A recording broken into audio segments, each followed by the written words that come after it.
Montel Alexander Bowman, a name you've likely never heard before, but one that might just become synonymous with a whole new type of legal battle. This isn't your typical David versus Goliath story. This is closer to David claiming Goliath has been using alien tech to mess with his head for the past 4 decades. And not just his head, but potentially millions of others too. See, Bowman has stepped forward with allegations so shocking, so out there that they'd be laughable if they weren't so deeply unsettling. He claims to be the victim of sustained, systematic technological violation. We're not talking about your run-of-the-mill phone tapping or internet surveillance. Bowman is alleging something far more insidious: direct access and manipulation of his thoughts, feelings, and even his senses. Imagine someone else being able to see what you see, hear what you hear, but also feel your emotions, even plant thoughts in your mind. Now imagine this has been happening to you for 40 years, every waking moment. That's the reality Bowman claims to have endured. And he's not just pointing fingers at some shadowy government agency. He's implicating law enforcement, private citizens, foreign entities, a vast and shadowy network he believes has been pulling the strings of his life for decades.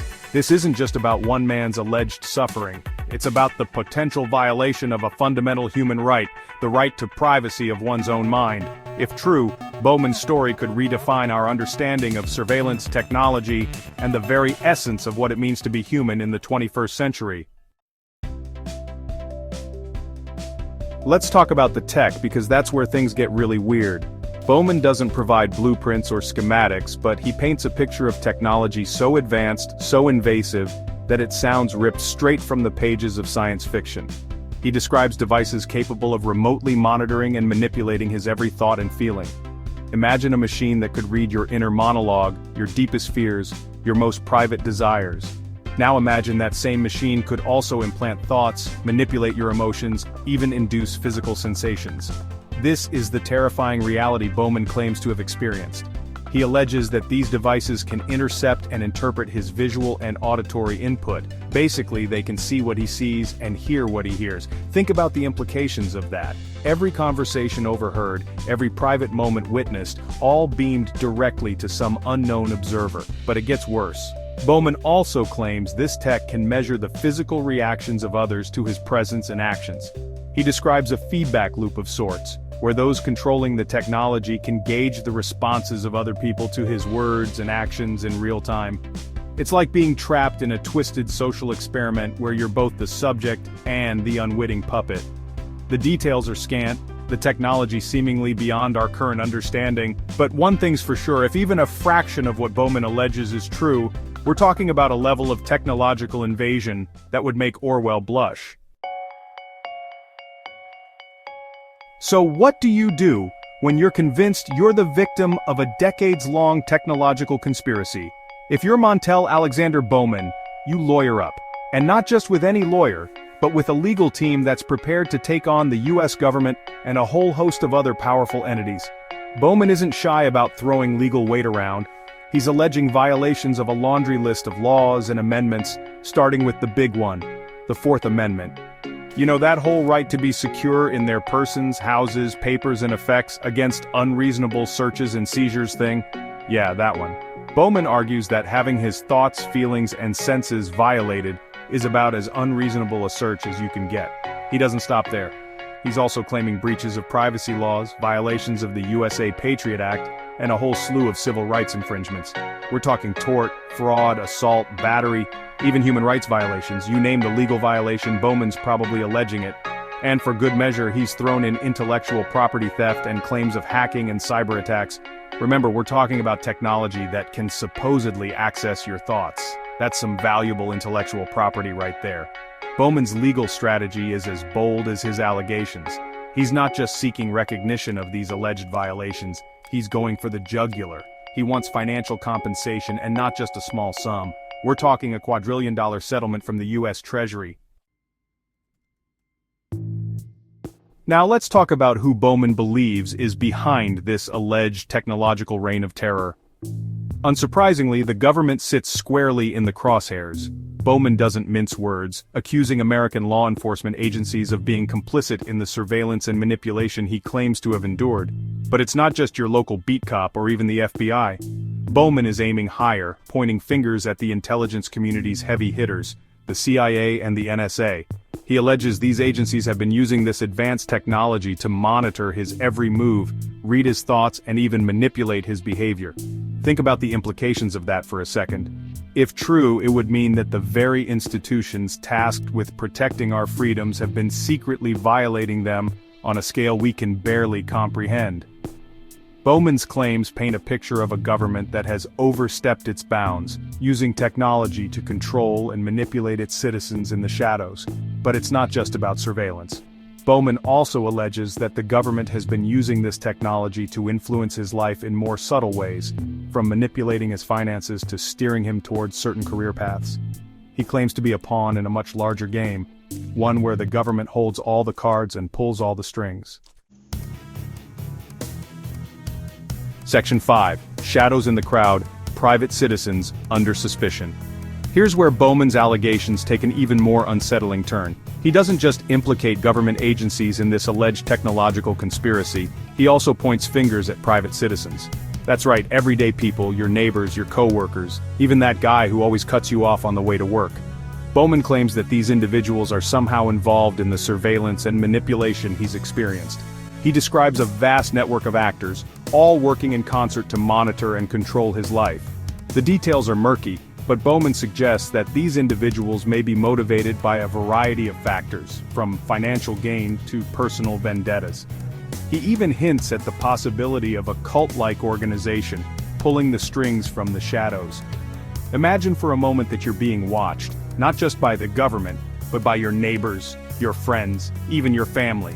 It's a chilling thought, one that strikes at the very core of our sense of privacy and security. Section 6. A racial dimension. Bowman's claims of a targeted campaign. Woven throughout Bowman's accusations is a disturbing thread of racial motivation. He frequently highlights the involvement of black individuals and groups, suggesting they play a central role in this alleged conspiracy. While the specifics remain unclear, Bowman alleges that these groups are engaged in a campaign of financial control, cultural manipulation, and systemic oppression, with him as their target. He claims they are using this advanced technology to hold him back, to prevent him from achieving his full potential. He describes a system rigged against him, designed to keep him down and maintain a power structure that benefits those in control. This racial element adds another layer of complexity to an already convoluted case. It raises uncomfortable questions about prejudice, discrimination, and the potential for technology to be used as a tool of oppression. If true, Bowman's allegations would represent a chilling example of how technology can be wielded to perpetuate existing power structures and exacerbate social divisions. Section 7.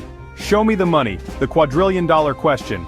Let's talk money, because in the world of lawsuits, it's not just about right and wrong, it's about dollars and cents. And Bowman isn't thinking small. He's demanding a quadrillion-dollar settlement from the United States Treasury. To put that in perspective, a quadrillion has 15 zeros. It's a sum so large, it makes the GDP of most countries look like pocket change.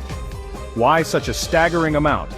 Bowman argues that this technology has been used to manipulate his life, costing him opportunities, income, and causing untold emotional distress. He claims that this settlement is not just about financial compensation, but about holding those responsible accountable for their actions. He sees it as a way to send a message, to deter others from engaging in this type of alleged technological abuse. But the question remains, is a quadrillion-dollar payout even remotely feasible? The answer, in short, is no. It's a sum so large, it would bankrupt the country many times over. Some might see this as evidence that Bowman's claims are outlandish, a sign that he's not being realistic about the situation. Others might view it as a symbolic gesture, a way of highlighting the immense scale of the alleged wrongdoing. Section 8. Fact or fiction, the need for evidence and verification. Now here's the big caveat. As it stands, Bowman's claims are just that, claims. There's no concrete evidence, no smoking gun to corroborate his story. And let's be clear, we're talking about some pretty extraordinary accusations. We're talking mind control, government conspiracies, a vast network of private citizens engaged in technological espionage. It's a lot to take at face value. That's not to say that Bowman's experiences aren't valid or that his story shouldn't be heard, but without evidence, it's difficult to assess the veracity of his claims. It's important to remember that the burden of proof lies with the accuser. And in this case, that burden is incredibly high. Bowman needs to provide concrete evidence to support his allegations, whether it's documentation, eyewitness testimony, or even physical evidence of the technology he claims is being used against him. Without it, his story remains just that, a story. And while we should always be wary of dismissing someone's lived experiences, we also need to be cautious about accepting extraordinary claims without extraordinary evidence. Section 9. A Brave New World. The potential impact of Bowman's case. Regardless of whether Bowman's claims are ultimately proven true or false, his case raises some profound questions about the role of technology in our lives. We live in a world increasingly dominated by technology, where our every move is tracked, recorded, and analyzed. From the websites we visit to the products we buy, our digital footprints paint a detailed picture of who we are, what we think, and how we behave. It's not a huge leap to imagine a future where technology advances to the point where it can access our thoughts, emotions, and even our subconscious desires. If such technology were to fall into the wrong hands, the implications would be staggering. Imagine a world where governments, corporations, or even individuals could manipulate our thoughts, influence our decisions, and control our behavior without our knowledge or consent. It's a dystopian future straight out of a science fiction novel, but one that suddenly feels all too real in light of Bowman's allegations. Even if his claims are never proven, they serve as a stark reminder of the potential dangers of unchecked technological advancement. They force us to confront uncomfortable questions about privacy, autonomy, and the very essence of what it means to be human in an increasingly digital age. And those are questions we can no longer afford to ignore.